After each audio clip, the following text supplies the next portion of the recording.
a number of different recordings, and you will have to answer questions on what you hear. There will be time for you to read the instructions and questions, and you will have a chance to check your work. All the recordings will be played once only. The test is in 4 sections. At the end of the test, you will be given 10 minutes to transfer your answers to an answer sheet. Now turn to Section 1. Section 1. Now you will hear the recording for Section 2. Michael has some trouble at university. Professor Plant is having a talk with him in his office. First, you have some time to look at questions 1 to 5.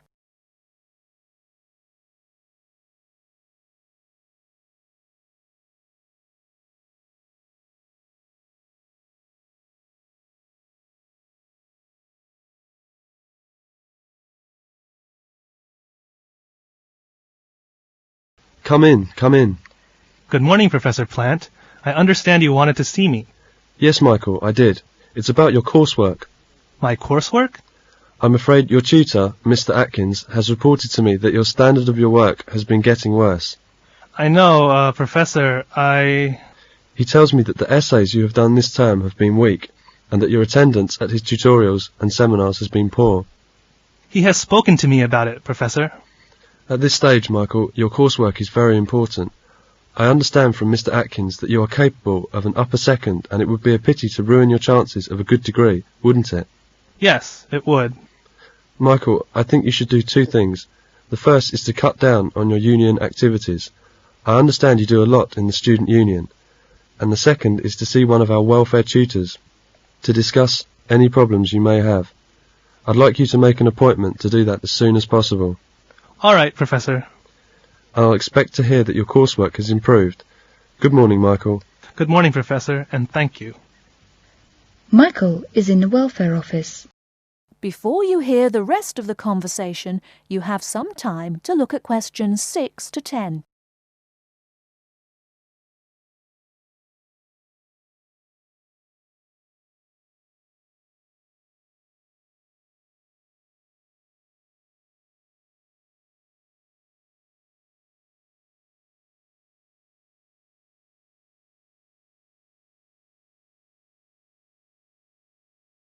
Now listen and answer questions 6 to 10.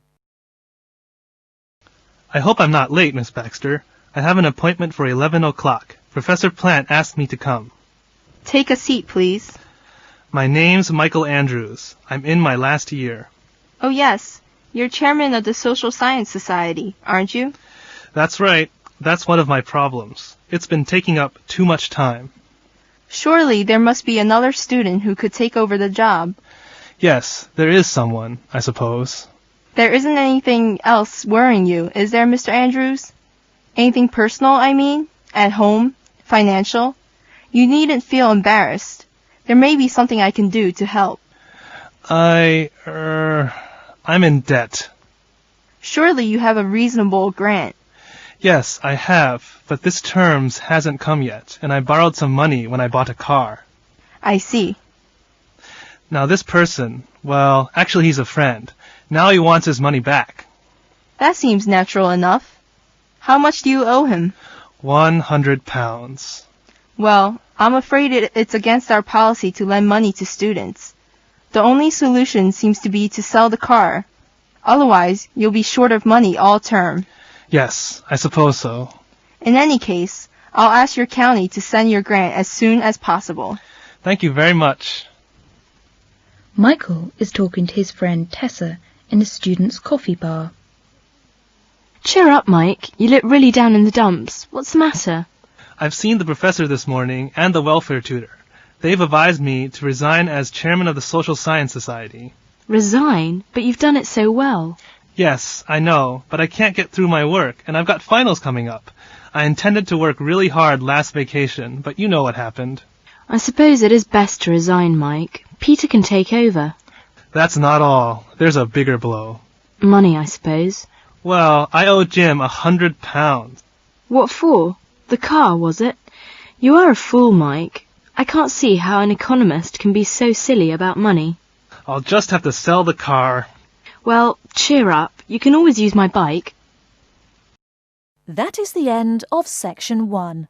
You now have half a minute to check your answers.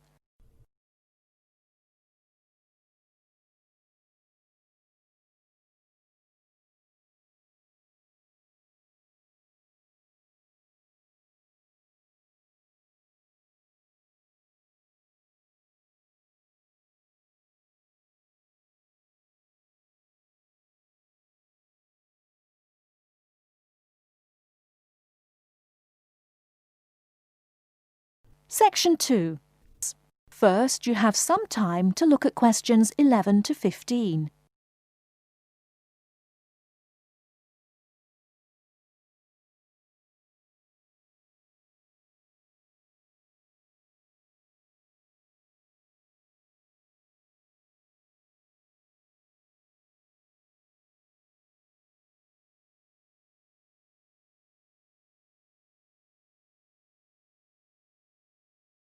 Now, listen carefully and answer questions 11 to 15.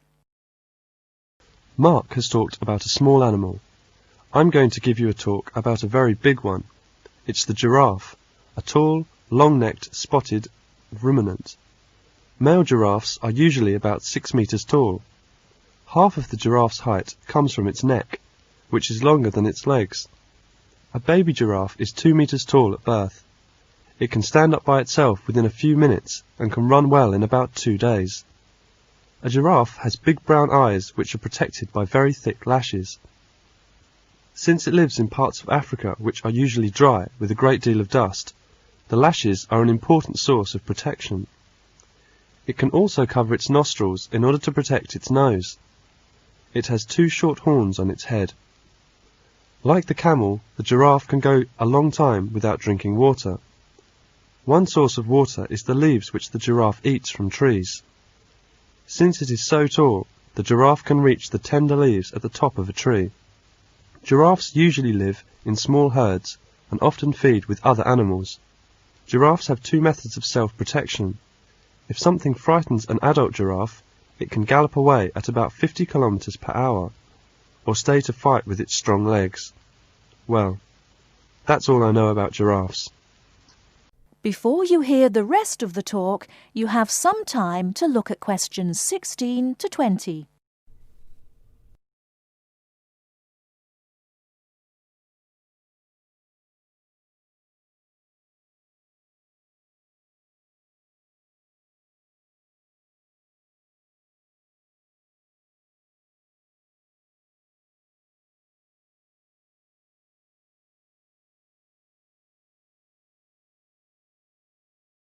Now listen and answer questions 16 to 20.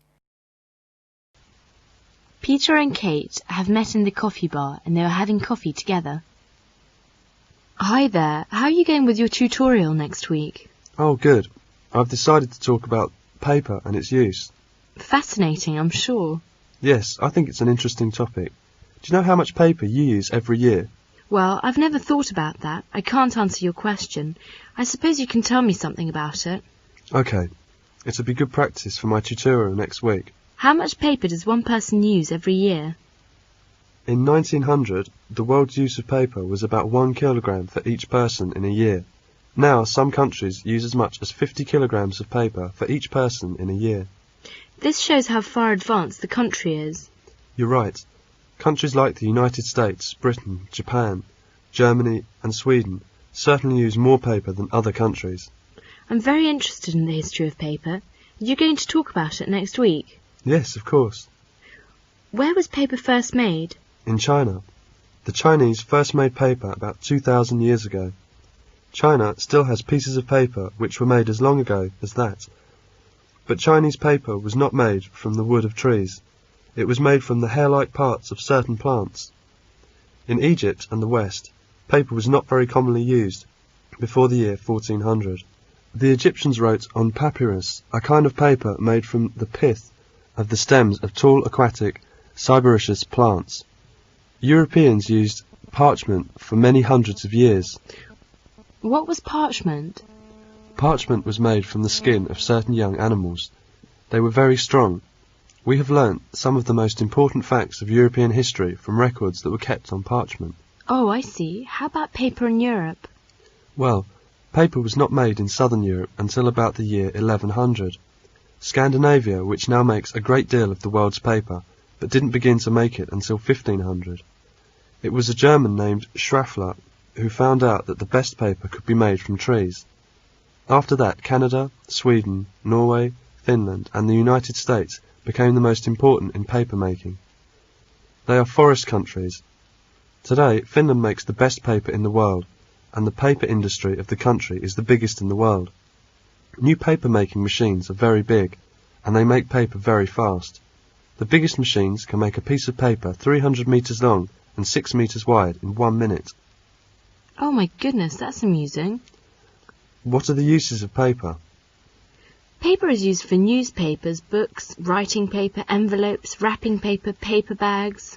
Yes, only half of the paper that is made is used for books and newspapers. Have you got an idea about other uses of paper? No, I'm afraid not. There are many other uses. Paper is very good for keeping you warm. Houses are often insulated with paper. You have perhaps seen homeless people asleep on a large number of newspapers. Yes, I have. So they're insulating themselves against the cold. You are right. In Finland, it is very cold in winter. It is sometimes 40 degrees below 0 centigrade. The farmers wear paper boots in the snow. Nothing could be warmer. Oh, that's unbelievable. Now more and more things are made of paper. We have had paper plates, cups and dishes for a long time. But now we hear that chairs, tables and even beds can be made of paper. With paper boots and shoes, you can wear paper hats, paper dresses and paper raincoats. When you have used them once, you throw them away and buy new ones. You know, the latest in paper seems to be paper houses. These are not small houses for children to play in, but real, big houses for people to live in. You can put one up yourself in a few hours, and you can use it for about 5 years. Fascinating. People have made paper boats, but they have not yet made paper planes or cars. Just wait, they probably will. Well, I'm sure your tutorial will go really well. That is the end of section 2. You now have half a minute to check your answers.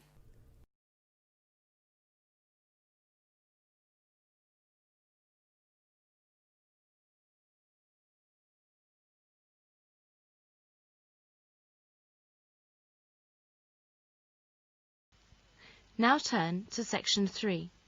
Section 3. In this section, you will hear 2 talks about London's parks and some interesting places. Look at the forms and fill the missing information in the correct boxes. Look at questions 21 to 33. Note the examples that have been done for you.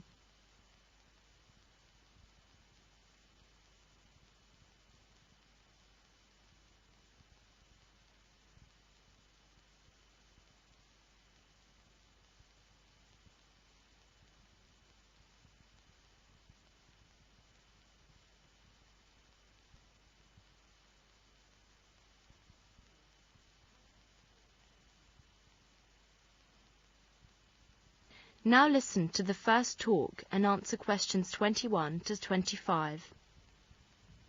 Here are some figures for the number of tourists visiting the royal parks. The royal parks are the property of the Crown and were originally the grounds of royal homes or palaces. In central London, these include Hyde Park, originally a hunting forest belonging to Henry VIII. It now consists of 340 acres of trees and grass intersected by paths, with boating and swimming on the Serpentine Lake and horse riding in Rotten Row. Hyde Park is one of the most popular attractions. In 1990, almost 20,000 people visited the park. Kensington Gardens are formal gardens covering 274 acres and containing Kensington Palace. There you can visit the Round Pond, the Albert Memorial, and a statue of Peter Pan, the famous fairy tale figure created by Barry. About 10,000 people visited the park in 1990. Regent's Park was also part of Henry VIII's hunting forest in the 16th century. Today it contains the London Zoo, a boating lake, the Regent's Canal, and an open-air theatre. It is one of the most popular attractions, with over 25,000 visitors each year. The number of visitors to Regent's Park increased after a children's zoo was opened, resulting in a sharp rise from 25,000 to 32,000 in 1990. Now listen to the second talk and answer questions 26 to 33. Tick the relevant boxes in each column.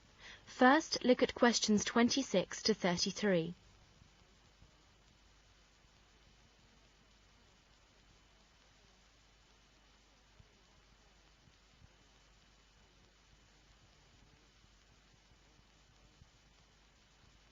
Now listen to the second talk and answer questions 26 to 33. There is so much to see and do in London. It's hard to know where to start, so in order to help you, we've listed the major attractions, places of interest and museums in inner London. If it's open to the public, tick in the table. If not, make a cross in the correct column. The Barbican Centre is a very good place to visit. It has excellent facilities for a wide range of cultural activities, all under one roof. Concerts, plays, art exhibitions and films. Home of the world-famous London Symphony Orchestra and the Royal Shakespeare Company, it also offers informal events and performances at lunchtime, early evening and at weekends. It is open from 9 o'clock in the morning until 11 o'clock at night. Mondays to Saturdays from noon to 11 p.m. Sundays and public holidays. For performances, telephone 016384141 extension 218. The underground stations are Moorgate and Barbican. Madame Tussauds is the place where wax figures of famous and infamous people can be found. It is open daily from 9 a.m. to 5:30 p.m., including weekends. The underground station is Baker Street. St. James's Palace is at the corner of St. James's Street and Pall Mall. It is a royal palace within walking distance of Piccadilly Circus and is not open to the public. The chapel is open to the public for the Sunday morning service at 11:15. You can get off at Green Park Underground Station. The Museum of London illustrates the history and topography of London from prehistoric times to the present day. Admission is free. Opening times Tuesdays to Saturdays from 10 a.m. to 6 p.m. Sundays 2 p.m. to 6 p.m. You can get off at St. Paul's Barbican and Moorgate Underground stations. Buckingham Palace is the London home of the Queen. When the Queen is in residence, the Royal Standard is flown from the flagstaff. It is generally not open to the public. However, visitors are admitted to the Queen's Gallery. The underground stations are Victoria, St. James's Park and Green Park. You are welcome to London and we hope you have an enjoyable time here. Thank you. That's the end of section 3. You now have half a minute to check your answers.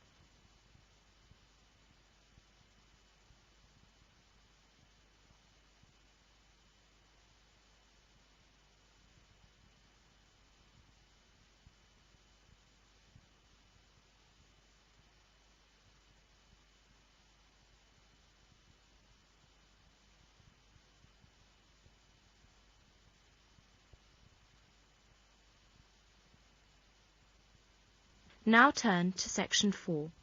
Section 4. You will hear a talk about soil. Look at questions 34 to 42.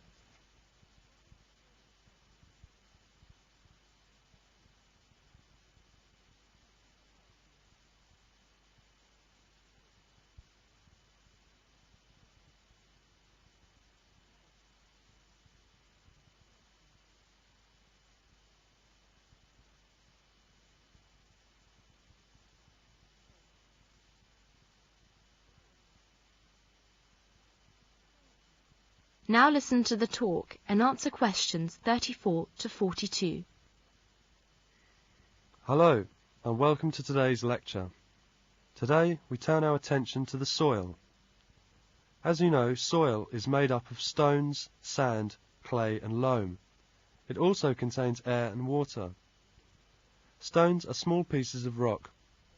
They are larger than the other parts of soil. The stones in the soil are of all shapes and sizes. When stones break up, they form grains of sand. The soil on the beach is mainly made up of sand. Since the grains of sand are quite big, there are many large spaces between them. Air is found in most of these spaces. Sometimes water too is found in these spaces, but water can run through these spaces very quickly. When water runs through, the sand becomes dry again. If you pick up some sand between your thumb and your forefinger, you can feel the size of the grains. Clay is made up of very small grains or particles. These particles are so small that we can hardly see them. They lie very close to each other. The spaces between them are very small. They do not contain much air. If you pick up some dry clay, it feels powdery. Wet clay is sticky and dries very slowly. This is because water does not run through it quickly. Clay holds the water back. Loam is a mixture of clay and sand. It also contains humus. Humus is made up of pieces of dead animals and plants. Loam is the best type of soil because it contains air, water and humus. Humus is important for plant growth. It also has many types of salts. Plants use these salts for making food. Loam does not become as dry as sand or as wet as clay. The soil in most gardens is made up of loam. Besides of these things, soil also contains living things. Plants live on the surface of the soil, but their roots are found in the soil. Animals live on the surface of the soil and inside it. Now let us talk about the life in the soil. When you look at the soil in your garden, you may think that there is no life in the soil, but you are wrong. If you examine the soil closely, you will find that there are living things in it. There are many types of animals and plants living in the soil. Some plants and animals living in the soil are so small that we cannot see them. Because of this, we say they are microscopic. Germs, or microbes, are microscopic forms of life. Many germs live in the soil. Some of these germs can cause diseases. Others are useful because they live on dead animals and plants. Besides germs, there are other thread-like plants called algae living in the soil. Microscopic animals called protozoans are also found in the soil. There are many insects living in the soil. Some of them, like white ants and mole crickets, live in the soil throughout their lives. Others only live in the soil when they are adults. Insects, like grasshoppers, dig holes in the soil and lay their eggs in these holes. Many types of ants live in the soil. Some insects which dig into the soil have legs which are specially made for digging. The mole cricket is such an insect. Most of the insects living in the soil eat dead plant parts like dried leaves. Loam is the best soil for them because it contains a lot of dead plant parts. Other animals like centipedes, scorpions and millipedes also live in the soil. Centipedes and scorpions live on other small animals, which they kill with their poison. Millipedes live on dead plant remains. All three types of animals are very useful to plant life. Many different types of worms live in the soil. They are earthworms, roundworms, sandworms and flatworms. Rats, moles and rabbits are animals which they make their homes in the soil also. We'll discuss these animals in our next talk. Thank you. That is the end of section 4. You now have half a minute to check your answers.